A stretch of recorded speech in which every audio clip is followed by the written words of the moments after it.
Of today's daf yomi is Bava Basra Kuf Mem Alpha Basra 141. Today's daf yomi dedicated for Hatzol for the Shvuyim Shmir for the Chayalim and the Yeshua for Am Yisrael on this Eis Sarah. We're going to start on the top of 141, 3 lines from the top, where the Gemara had said that if somebody says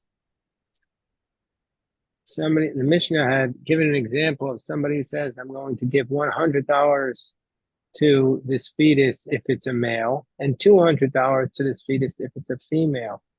So the Gemara wants to know, why is it giving more money to the girl? So a Maimer, the Basa Difalemi Ben, as if to say that a son is better than that a daughter is better than a son, because you're giving more money to the daughter than to the son. Is that really the case? Whoever intentionally does not leave behind the son to inherit him, God is going to fill him with wrath. As it states, somebody who passes his inheritance to his daughter. And the word avartem is to ever here. As it says, Yom Evra Yomahu. That day is a day of wrath. So you see, somebody who intentionally takes away an inheritance from his son and gives it to his daughter is severely criticized. So why are you giving more money to your daughter than to your son here? So the Gemara says, with respect to an inheritance, the inheritance land, ben adifle. That the son is preferable. Why? Because the name of the deceased is called after his land. So if you give it to the daughter is going to pass it through marriage to a different family, and your name won't be associated with the land. But with respect to providing ongoing support, bito adifale, then it's better to give it to the daughter, so the daughter doesn't have to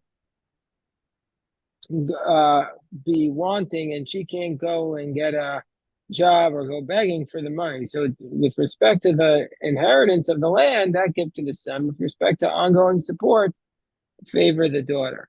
Shmuel says, no, what we're talking about here has been vakeres askinan.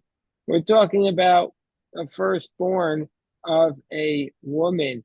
And could you have plista, damra plista, bas techila, that you want to give more to the daughter because you're overjoyed, because if you have a daughter first,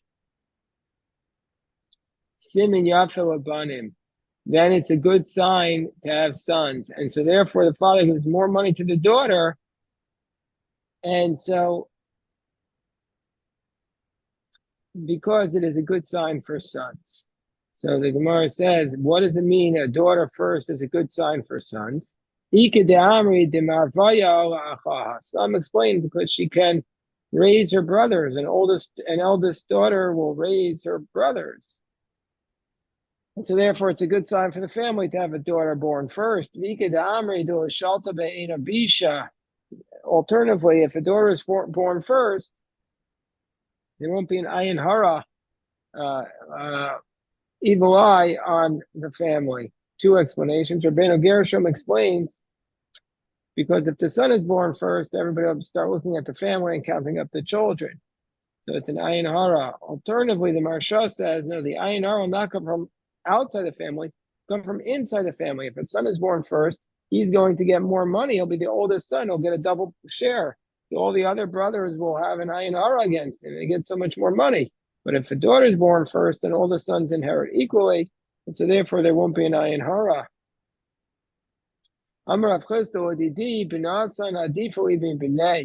He says, my daughters are better for me than my sons. So some explain that Rav Chisda was talking about the first birth. And he says his first daughter was better than his son. But the expression, Rashbam says, Lididi, does not imply that, because it means only in his case. And so therefore, Rashbam explains that his sons died young, and so therefore he wanted daughters. Tosfos questions this because we know that Rav Chisda had a lot of children mentioned in the Gemara. We know we've already had them in our tractate. Rav Nachman, Mar Yenuka, Mar Kashisha, Rav Hanan. So therefore, Tosfos gives the explanation that Rav Chisda said his daughters are better than his sons because his sons-in-law were the Gedolei Ador, and that is Rava and Rami Bar Chama, Mar Ukfa Bar Chama, were his sons-in-law, and they became the Gedolei Ador. Ibai same alternatively, Amani, another answer in the Gemara is that this is Rabbi Yehuda. This is Rabbi Yehuda. So the Gemara says, which Rabbi Yehuda is this referring to? Hi, Rabbi Yehuda. Ilim Rabbi Yehuda debakol. If you want to say it's Rabbi Yehuda that comments on the verse in the Torah, it says, Hashem beirach at Abraham bakol. Hashem blessed everything. Hashem blessed Abraham with bakol. Bakol is usually translated as everything, but the Gemara is going to give creative explanation. So Rabbi Meir means shelo hayalo bas, that he didn't have a daughter. What's so bad about him? Why is he blessing God? He didn't have a daughter. Ramban explains because he was worried if he had a daughter, she would have had to marry one of the Canaanites, and he didn't want it. There would have been nobody for her to marry.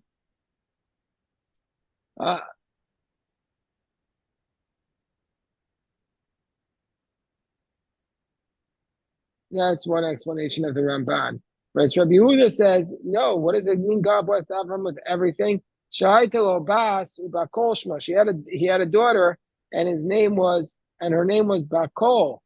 And so therefore it proves that when Abraham says he blessed God, when the Torah says God blessed Abraham Bakol, it means with a daughter. So we see a daughter as the best blessing. Gemara says that doesn't teach us that. Amar the Shamaslei Rabbi Yehuda Barta. Nami all it teaches us is that Abraham also had a daughter. But where do we ever hear from this that a daughter is better than a son? So it must be that we learned it out from the following Rabbi Yehuda. Tanya mitzvah azun es abanim the kal v'chomer labanos below litzon, because it says mitzvah azun es abanos the kal v'chomer labanim the iske b'torah. Divrei Meir. Meir says it's a mitzvah to support your daughters and for sure your sons because they study Torah. Whereas Rabbi Yehuda says mitzvah azun es abanim, it's a mitzvah to support your sons.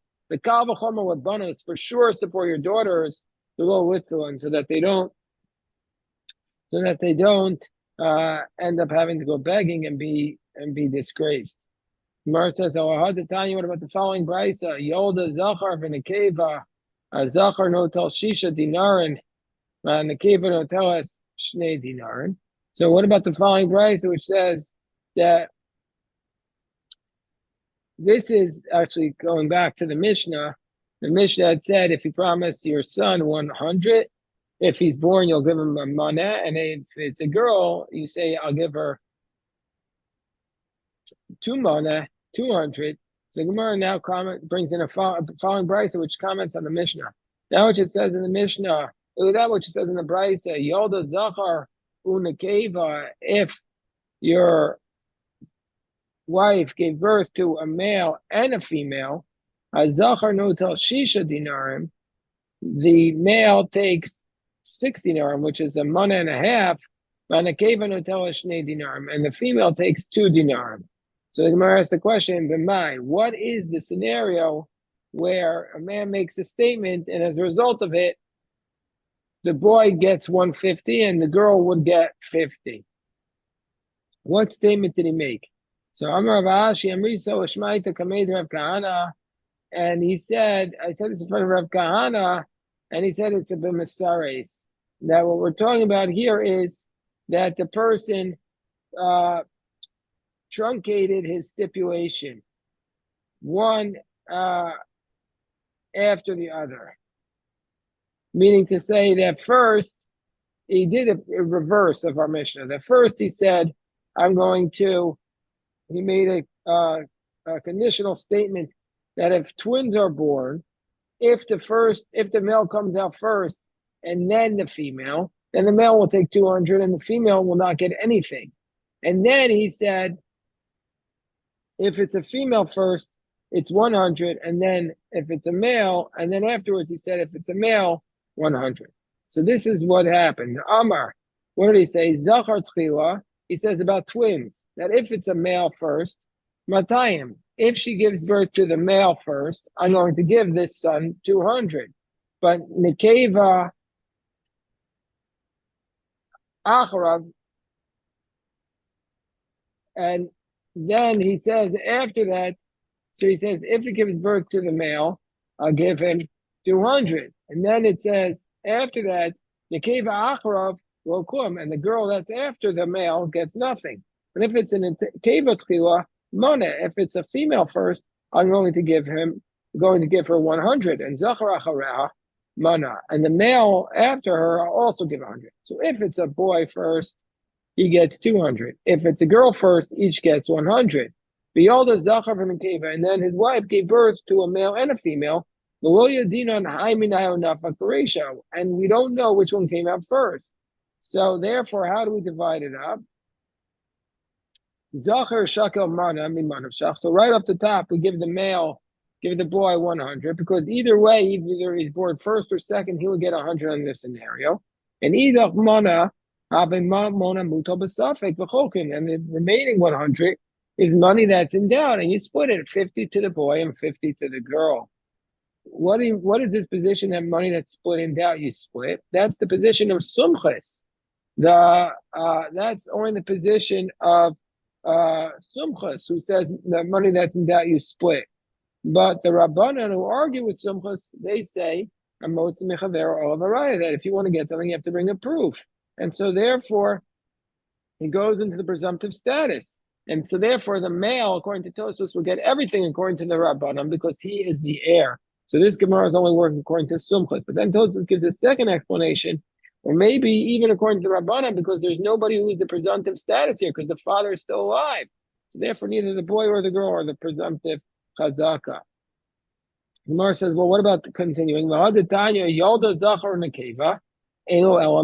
what about the fact if he says, if she gives birth to a male and a female, then he only gets 100. What is that scenario? What is that scenario?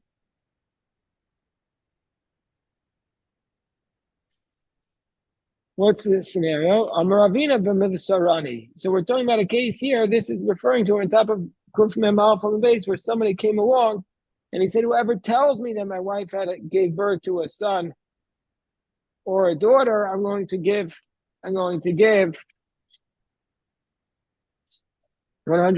Hard time. Titania, we were in time of Asarani.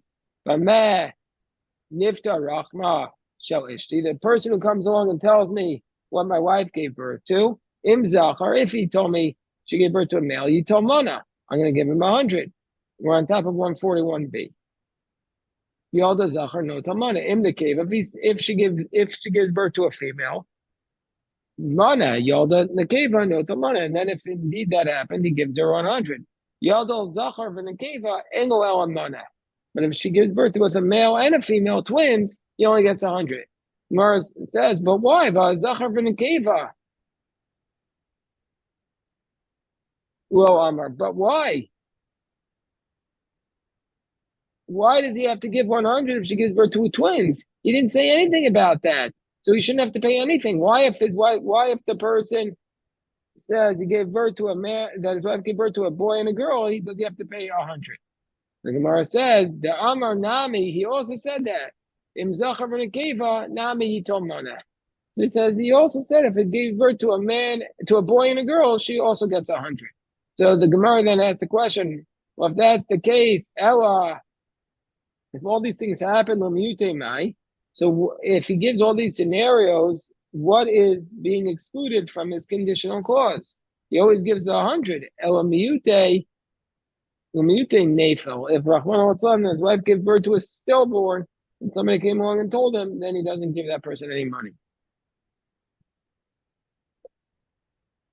Somebody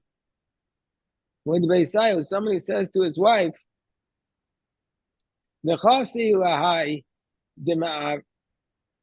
dima'avris. So somebody says to his wife, I'm going to give all my assets to whatever fetus is in your womb at this point. So says Rav Huna, have a mizake or ubar. Well, you're trying to give, says Rav Huna, you're trying to give your money to the fetus. But mizake or ubar will come. We have a principle that if you're trying to give your money to the fetus, he has not acquired. The fetus can't acquire it. You can't give something over to a fetus. So the Gemara says, wait, what are you talking about? We just said in our Mishnah you can. Eisvei Rav Nachman Rav Huna. What about the fact that we say in our Mishnah, Omer im Yolda Ishti Zachar Yitom Mana Yolda Zachar No Tamani? So you said in our Mishnah, if a man says I'm going to give 100 to the boy, that if my wife gives birth to a boy, and if she gives birth to a boy, he has to give him 100. So Rav Nachman says to Rav Huna, what do you mean you can't give something to a fetus? We just said you can in our Mishnah. So Rav Huna responds, Amrei Mishnah Seinu Eno Yodea Misham. He says, I don't know who taught our Mishnah. It's not the halacha. So the Gemara says, "V'lei Rabbi Meir." Well, why didn't Rav Huna say our Mishnah is Rabbi Meir?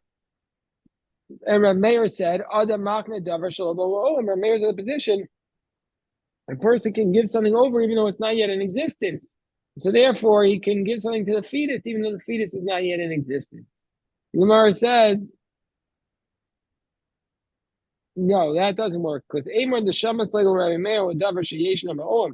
The mayor says you can give over something that's not yet in existence, but you have to be giving it to somebody who's in existence.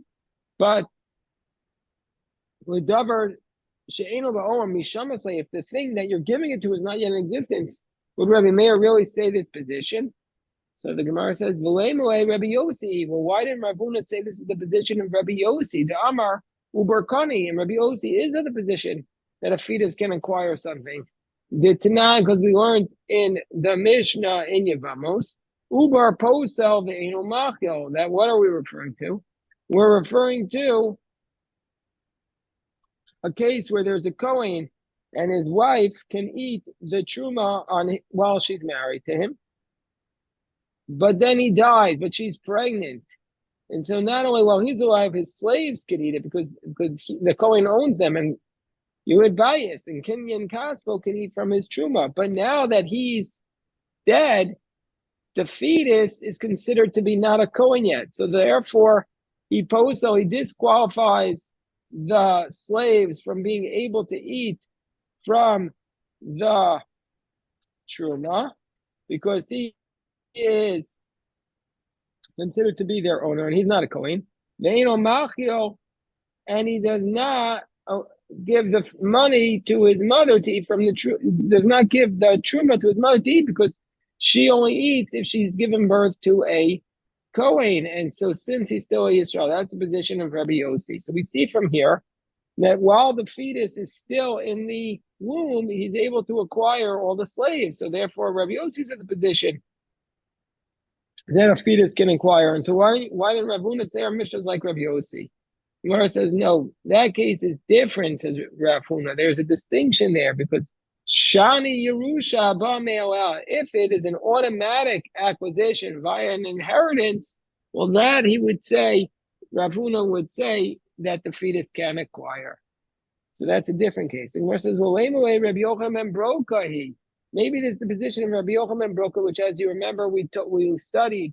Rabbi Yochanan said, Ko royal yoresh, that the father can give the inheritance to somebody who's in line to inherit, even if he could give for example, all of his inheritance to one brother and not any of the other brothers. Because he's royal yoresh, he's able to inherit. So therefore, Rabbi Broka, why don't we say that our mission is like Rabbi Yochanan Broka? Damar Loshna Yerusha Loshna Matana. Rabbi Yochanan Broka says that you can give it because Rabbi Yochanan Broka must be in the position that there's no distinction between an inheritance or a gift. You could give them both to the fetus, the Tanan, because we learned in the Mishnah earlier. Rabbi Yochanan Broka Omar, Im Amar Al Misha Royal Yarsho, if he said, I'm going to give it all to somebody who's capable of inheriting, Varav Kayamin, then his words will be upheld. And so therefore, we see from here that even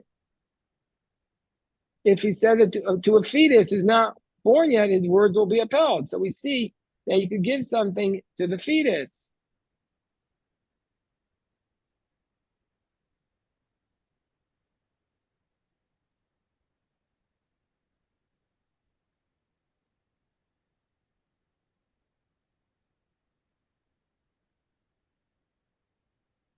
Right? The words that were difficult to understand here, where there's no difference between a Yerusha or a Matana. Many of the commentaries take that out, like the Ramban, because it doesn't flow properly. So the Gemara says, "Well, Amor deshamas leu Rabbi Yocham and Broka davar sheyeshno ba'olam." Okay, well maybe Rabbi Yocham and Broka doesn't say this about a fetus. He only says this about something that's in existence. But davar sheyeshno ba'olam, but that you could give this to a fetus. Mi Amar, do we know that Rabbi Yochanan and Broka would say this position even about a fetus? So therefore, the Gemara says, "V'leimolei Rabbi Yochanan Broka." This Savruak Rabbi Yossi. So maybe why doesn't Rav Huna say it's the position of Rabbi Yochanan ben Broka that you can give it to whoever you want, and that Rabbi Yochanan ben Broka holds like Rabbi Yossi, who says that you can acquire. So Gemara says, "Mi Emer this other way." Well, we have no evidence that Rabbi Yochanan ben Broka holds like Rabbi Yossi. V'leimolei, so we have a different possibility. Maybe our Mishnah is not talking about giving it to the fetus. Maybe it's talking about Sarani. Maybe it's talking about that you're going to give the money to the person who gives you this information. That's who you're going to give it to. No, the Katani Seifa v'mein shem yoresh elahu yoresh akol. He says because it says in the last clause of the Mishnah, if he is the only heir there by the tumtum and the androgynous, he inherits everything. Even Sarani yoresh me'avidate. And if we're talking about somebody who's just giving the news, why is it calling him an heir? So the Gemara says, "V'leimolei b'sheyolda." So why don't we talk about a case? The Mishnah is not talking about a father who's giving it to a fetus, but maybe he's talking about that his wife gave birth. He just doesn't know who she gave birth to, and when he finds out, he'll give it to them. So they're already in existence. The Gemara says, "No, the Katani Seifa. It can't be that because it says." If he says whatever my wife will give birth, we'll be able to take, I'll give the money to, then I'll take the money. And we see, according to you, why does it say kol shetelaid, kol sheyaldami by way? It should say whoever gave birth. So Gemara says on top of 142a, v'leimolei the amar l'kashetelaid. So why don't we say that he said when she'll give birth, which proves she has a not. Why don't we say that he says when she'll give birth, she'll acquire it? Because Rav Huna says even that doesn't work. So therefore, even if he says, according to Rav Huna, not only can you not give it to the fetus now, you also can't give it to the fetus when the baby is born. And about this, he's in a dispute with Rav Nachman. Rav Nachman says if you try to give it to the fetus right now, he's not acquired it. But if he says, I'm going to give it to you when she gives birth, then he has acquired it. If you say that while the fetus is still in the womb, even when she gives birth, she's not acquired. Rav Sheshes had the position that in both cases the fetus can acquire, whether it's an uber and also a kashetelaid. So we see from here that according to Rav Huna, even when you say kashetelaid, he has not acquired it. We'll stop the recording here, but we could go on.